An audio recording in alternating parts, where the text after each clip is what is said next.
What's going on, Skullbrains? Welcome to another episode of Skullbrain TV, and in this episode, we begin the Ancestral Challenge for book number 9. But first, how did you go with the challenge for book number 8? In this issue, we did not have to look for Shumi and Shubi, however, we did have to search for some of Enlil's troops hidden in the pages. So, how did you go finding the 5 bats? I'm going to admit, this was pretty tricky. The first bat was here on page 116, down in the corner of the page. The next bat was on page 117, again almost in the same spot on the other side, down in the corner. After that, the third bat was on page 122. This one was really tricky, but you can see it here on the floor. And the other bat was on page 123 in the face of this cliff. Now, the last bat was hidden on the very last page, on page 128, and this one was really well hidden, but it's up here in the stalagmites. You can see the outline. Now, how did you go with the Monsters and Magic Challenge? If you guessed that Enlil was based on the fire giant, you were 100% correct. Okay, let's get into the challenge for book number 9. In this issue, we're going to be looking for Shumi and Shubi again. And somewhere in the story, we're going to be given a clue that will tell us which life force pod our heroes recovered from Enlil's dungeon. We're going to be looking for a piece of the Evil One's mask. And as for the Monsters and Magic Challenge, have a listen to these myths and see if you can guess who the villains are based on. First up, we have the Lotus Eaters, and they are from ancient Greece. On the flower of forgetfulness, deep is the sleep that banishes the harshness of the day. Deeper still utter forgetfulness. On a far shore there grows the plant of oblivion, a thick-fleshed 5-petaled flower of the lotus. Whoever tastes it forgets all that they once held dear, and wishes only to eat more waxy-scented petals. In the country where the plant grows, live a people called the Lotus Eaters, who eat only its flowers, and have no future and no past. The great hero Ulysses, in his travels, came to the shores where the Lotus Eaters dreamed their lives away. Ulysses was sailing back from a long, bloody war when a terrible storm blew up. The winds raged and the waves lashed at his ship for 9 long days and 9 dark nights. On the 10th morning, Ulysses found himself near an unknown shore.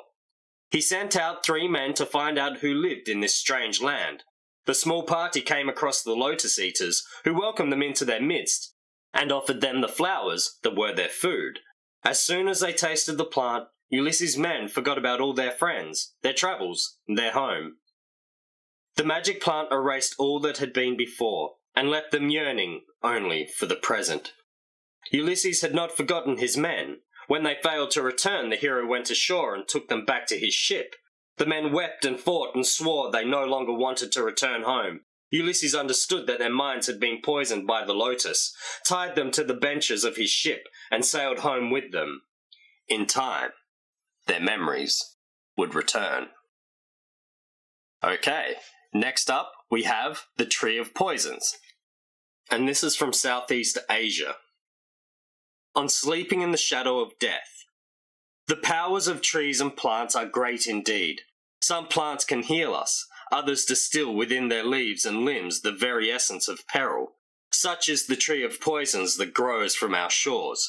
The clusters of flowers and luscious dark fruits that the tree bears are as attractive as the shade cast by its imposing boughs.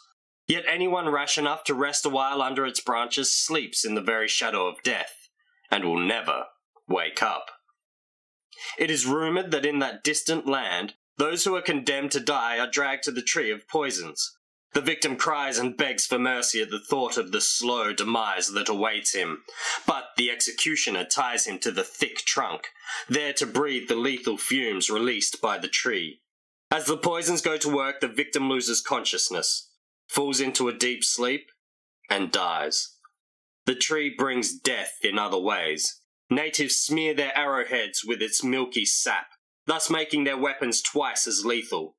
First, the dart pierces a vital organ. Then the toxic gum makes death more certain still. And that is the Monsters and Magic Challenge for the next issue.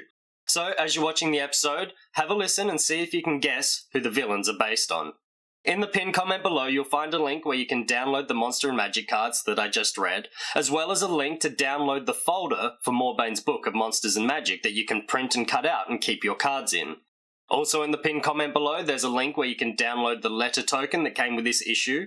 Once we have all 26, we're going to be given a clue that will help us rearrange the letters that form a phrase to tell us how to destroy the evil one's power. Also, you'll find a link where you can download a sheet that has the name of every pod listed on it. So, see if you can find which pod that the heroes recovered from Enlil's dungeon. Don't forget to like and subscribe and ring that little bell icon to be notified when the next episode comes out. And, until then, as always, thanks for watching, stay tuned, and stay skullbrained.